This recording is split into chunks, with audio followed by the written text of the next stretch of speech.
नमस्कार प्रणाम। एगो गाना लिखनी है हम सावन के ऊपर और जस्ट लिखनी है और जस्ट आप लोग के सुनावल चाहतनी। देखी एक जन मेहरारू बारी तो सावन आइल बा तो अपनी ननद से के ना कहतरी।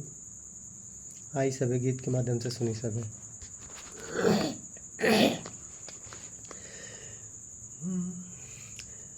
आई गईल सावन के महीनवा देख आइले ना सजनवा।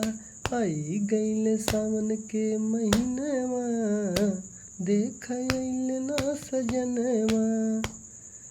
खेत रोपे मिलके जनहवा देख आइले ना सजनवा।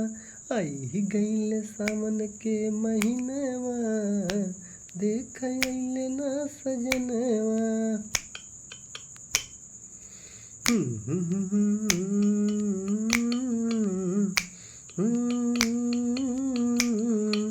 दूसरा अंतरा का बा। काली बदरिया घन घोर घटाबा चार तरफ छैले बाबा के नसाबा। काली बदरिया घन घोर घटाबा चारों तरफ छैले बाबा के नसाबा। बोल बम बोले भवनवा देख आइले ना सजनवा।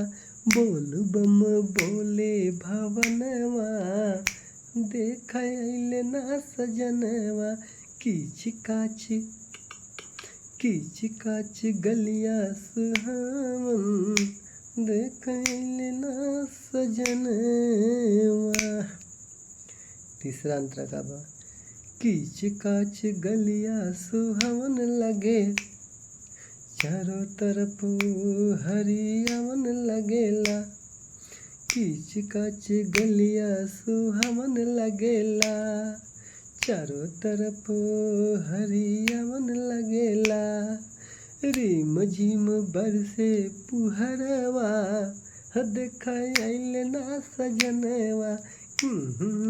आई गईल सावन के महीनवा देख आइले ना सजनवा।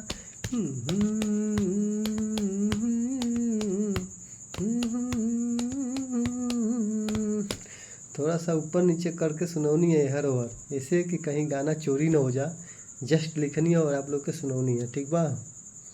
तो बस आप लोग समझ जाई, जैसे कि विस्तार से कि बढ़िया से सुनाई।